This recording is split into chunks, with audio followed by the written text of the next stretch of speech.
दूसरे की परवाह करना छोड़ दो, सिर्फ अपनी परवाह करो।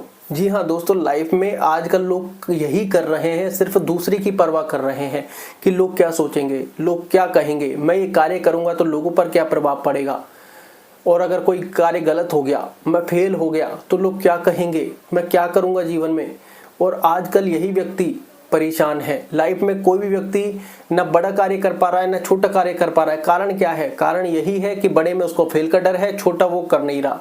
क्यों? क्योंकि उसको लोगों का डर है, कि उसके सर में उसका डर, या फिर कहें कि लोग ये कहेंगे कि यार क्या काम कर रहा है। आज लाइफ में यही लोगों के साथ हो रहा है। व्यक्ति कोई एक्सट्रीम तैयारी कर रहा है, वो डिप्रेशन में जा रहा है फेल होने के बाद। क्यों?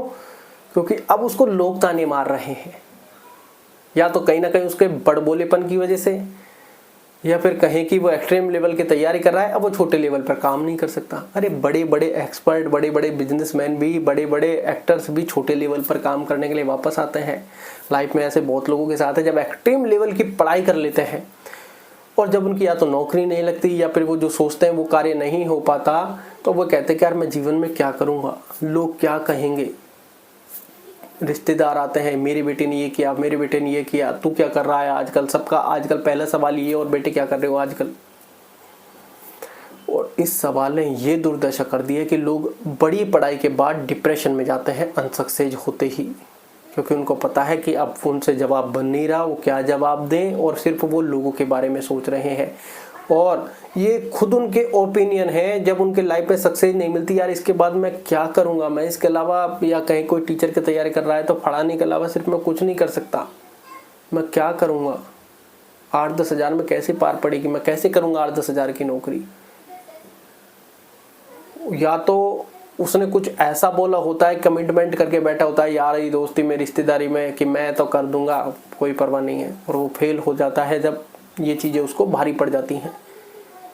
क्योंकि ये कहते हैं ना कि जब तक कार्य सिद्ध ना हो जाए, कोई कमिटमेंट नहीं, कोई खुशी नहीं, कुछ भी नहीं, साइलेंट। फेल भी हो गए तो हमको पता है कि हमने तो कमिटमेंट किया ही नहीं है, हम क्या कर रहे हैं ये भी ऐसा लोगों को पता नहीं है, और लोगों को पता है हम क्या कर रहे हैं। फेल हर व्यक्ति होता है, लेकिन हमने कमिटमेंट कुछ नहीं किया कि मैं तो करके ही रहूंगा, कि भाई ठीक है मैंने प्रयास किया, दूसरा काम जो मिला एक्सेप्टेड, उस समय मेरी जरूरत क्या है। क्योंकि प्रारब्ध एक ऐसी चीज है, फल उसके हाथ में है। आज आपने किसी चीज की तैयारी की, वो आपकी लाइफ में आपको नहीं मिला, ठीक है, दूसरी चीज आई, आपने एक्सेप्ट कर लिया अपनी कर्म के अनुसार कि ये कर्म, मतलब ये जो चीज मिल रही है सही है, एक नंबर है, कर लिया। आज छोटी बड़ी मत देखिए, हमारी जरूरत देखिए, जरूरत है। प्रारब्ध ये नहीं दिखता कि आप छोटी चीज कर रहे हैं, इससे बड़ी कैसे बनेंगे। प्रारब्ध का खेल है बड़ा बनाना। कोई चाय बेचने वाला भी बड़ा बन जाता है। ये प्रधानमंत्री जी की बात नहीं हो रही, बाकी और भी बहुत सारे लोग हैं जो हजारपति से करोड़पति बने हैं। तो आप इन चीजों को महसूस करेंगे कि लाइफ में कहीं ना कहीं हम ही ऐसी गलती कर देते हैं कि कमिटमेंट करना बहुत भारी बात पड़ती है। वो भगवान श्री कृष्ण कहते हैं ना, वचन तो तुमने दे दिया, लेकिन क्या तुमको अपना भविष्य पता है कि मैं ये करके दिखाऊंगा। जब भगवान श्री कृष्ण के पास वो ब्राह्मण आता है और वो तीक्ष्ण कटु शब्द भगवान से बोलता है, भगवान श्री कृष्ण से, तो अर्जुन से रहा नहीं जाता। अर्जुन कहता है कि मैं चलता हूं तुम्हारे साथ, और वो काल से पंगा ले लेता है और काल के सामने पेश नहीं खाती। और वो अब अर्जुन से कहता है, अर्जुन अग्नि में अपना काम तमाम करने चलते हैं। जब भगवान श्री कृष्ण उसको समझाते हैं कि तुम काल से पंगा ले रहे हो, काल को भी भला कोई जीत पाया है।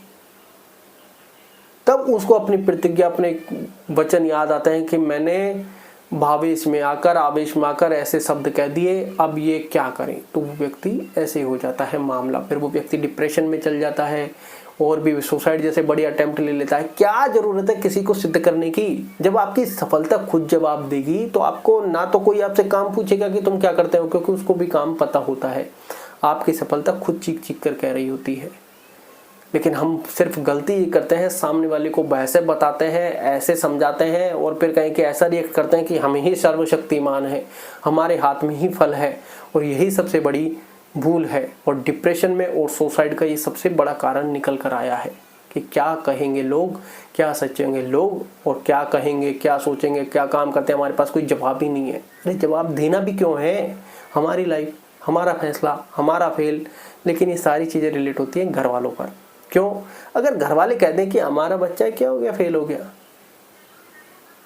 तो उस बच्चे को अब हिम्मत मिल जाती है कि इतिहास रचना है, अब वो दृढ़ निश्चयवान बन जाता है। लेकिन आजकल तो फैमिली कमजोर ज़्यादा करती है मजबूत की जगह। सामने वाले ने कह दिया और इधर आकर ये लात घुसे मार रहे हैं, तूने ये किया है, तूने हमारी इज्जत लुटा दी, फलाना कर दिया। सब अपना अपना प्रारब्ध के कर्मों को भोग रहे हैं। उस व्यक्ति ने प्रयास किया, अच्छा कार्य है, फल उसके हाथ में नहीं है, ये सभी जानते हैं। लेकिन दूसरे की सुन सुनकर अपना रिएक्शन देना, ये सबसे बड़ी मूर्खता है। कि सामने वाले का बच्चा नहीं करता तो क्या आप ये सब चीज़ें करने जाते उसके साथ? और आप अगर बच्चे होते और आपके साथ ये सारी चीज़ें होती तो क्या आप सहन कर पाते? कोई नहीं कर पाता। आप भी कहीं ना कहीं लाइफ में पछतावा ही कर रहे होते। तो इसलिए लोगों की परवाह करना छोड़ो, और लोगों को बताने की भी आवश्यकता नहीं है आप क्या कर रहे हैं, क्या ना कर रहे हैं। आपको हेल्प चाहिए तो आप उनसे हेल्प मांग सकते हैं। बताने की भी जरूरत, चलो बता भी दिया आपने। कमिटमेंट कभी नहीं करना, क्योंकि मुंह से बड़ी शब्द जब जब हम बोलते हैं वो बैकफायर करते हैं। ये लाइफ का एक्सपीरियंस भी है, लोगों का एक्सपीरियंस भी है, और वो बैकफायर जरूर करते हैं। जो चीज़ आपने जब सोची होती है वो आपको नहीं मिलती, और जब नहीं मिलती तो फिर हम ये दो चीज़ों को जरूर अपनाने की तरफ भागते हैं। दो तीन चीज़ों को, नशे को, सुसाइड जैसे बड़ी अटेम्प्ट को, डिप्रेशन में चल जाते हैं। और यही हमारी भूल है, क्योंकि क्या पता बड़ी चीज़ हमारा इंतज़ार कर रही है। लेकिन हम ऐसी चीज़ों में फंस चुके हैं सिर्फ लोगों की वजह से, क्योंकि लोग तो स्वार्थ के लिए जुड़े हैं। समझना आपको है, समझना आपको है। लोग आपकी चापलूसी करेंगे सक्सेस होने के बाद। क्यों करवानी हमको? नहीं करवानी। तो इसलिए सबसे पहले अपनी चीज़ सिद्ध करो, बाकी तो अपने आप आकर जुड़ जाएंगे। तुम चुपचाप अपना कर्म करते जाओ, लोग तो खुद आपकी वाही वाही करेंगे कि यार ये व्यक्ति कुछ अलग ही है, ना बात करता है ना चीत करता है। कर्म किया, चलो आगे। कोई इससे कुछ कहता है, इसको लगा कि हाँ करना चाहिए तो कर देता है, नहीं करना चाहिए नहीं करता है। लेकिन आजकल जो फंस रहे हैं वो इसलिए फंस रहे हैं कि अपने आजकल व्यक्ति में बोलने की क्षमता बहुत ज़्यादा है, सुनने की क्षमता बिल्कुल खत्म हो गई है। और जब कहा जाता है कि जब आप किसी फील्ड में उतरे हुए हो मैदान में, तो बोलने की क्षमता फ्रिक्वेंसी बहुत कम कर दो और सुनने की बहुत अधिक बढ़ा लो, यही काम आती है। लेकिन हम उल्टा कर देते हैं, हम बोलने की फ्रिक्वेंसी बहुत बढ़ा लेते हैं, जो हमारे माइंड को डिसबैलेंस कर देती है, माइंड को राह से भटका देती है। बड़े बड़े सपने दिखाना, लोग क्या कहेंगे, क्या सोचेंगे, ऐसी भावना आना, फेल हो गया तो क्या होगा, और खुद ही फंस जाते हैं ट्रैप में।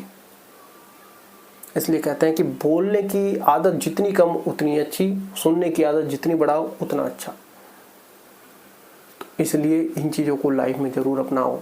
लोगों को खुश करने की, लोगों की परवाह करने की आवश्यकता नहीं है, खुद की परवाह करो। अगर तुमने खुद की परवाह नहीं की तो ये 2 वक्त की रोटी ना तुमको तुम्हारी फैमिली देने वाली है, ना ये अड़ोसी पड़ोसी रिश्तेदार यार दोस्त देने वाले हैं। देंगे तो 10 दिन से अधिक किसी को नहीं देंगे, ताना मारकर घर से बाहर भगा देंगे कि नालायक, आवारा, नकारा, निकम्मा है, काम धंधा करता नहीं है, मुफ्त की खाता है, निकला बाहर, इसको कोई काम का नहीं है। तब आपको एहसास होगा उस समय सही डिसीजन ले लिया होता है या सही चीज़ें कर ली होती तो ये सब ना देखना पड़ता, और आप सब सक्सेस हो गए। ये आपके आगे से करने आएंगे सब कुछ, तब आपको एहसास होगा कि सही डिसीजन मैंने ले लिया, सक्सेस हो गया, तो ये सारी चीज़ें अब मेरे अधीन हैं। तो वो कहते हैं सबसे पहले तुम अपनी चीज़ों को सिद्ध कर लो, बाकी सारी चीज़ें अपने आप अधीन हो जाएंगी। अगर तुम सिद्ध करने के बजाय लोगों को खुश करने निकल गए तो आपसे जो चीज़ें छूटी है समय के अनुसार, अब लोग आपको छोड़ेंगे, फिर आप हमेशा पछतावा करते रह जाएंगे। इसलिए सबसे पहले अपने आप को स्ट्रॉन्ग करो। मेडिटेशन, ध्यान, व्यायाम, योग, प्राणायाम जरूर करो अपने जीवन में। ये ऐसे ही नहीं है कि हम इनके ऊपर ध्यान नहीं दे रहे। अगर हम शारीरिक और मानसिक स्वास्थ्य से ठीक हैं तो हमारी फैमिली भी कहेगी कि 2 रोटी का ही तो खर्चा है, कोई बात नहीं, खाने दो, अपना प्रयास कर रहा है करने दो। पता चला हमारे कोई रोग हो गया और पता चला फैमिली का नुकसान हो गया तो ये लात मारने में पीछे नहीं हटाएंगे। तो इसलिए सबसे पहले अपना ध्यान रखो कि भैया हर हालत में हमको शारीरिक और मानसिक चीज़ों में स्ट्रॉन्ग रहना है, बाकी तो फिर 2 रोटी की ही आवश्यकता है। और अपना कर्म, आप घर से 2 रोटी खाओगे और लगे रहोगे, उतना ही घर वालों के ऊपर प्रेशर भी नहीं आएगा और भारी भी नहीं लगोगे, और वो भी कहेंगे कि ठीक है कर रहा है प्रयास, करते रहने दो। तब आपको एहसास होगा कि यार मेडिटेशन, ध्यान, व्यायाम, प्राणायाम, योग ये कितना काम आया है। और दिन का 1 घंटा देना है। और अंदर से जितना शारीरिक और मानसिक स्ट्रांग रहेंगे उतना हमारी लाइफ के लिए बेटर रहेगा। धन्यवाद।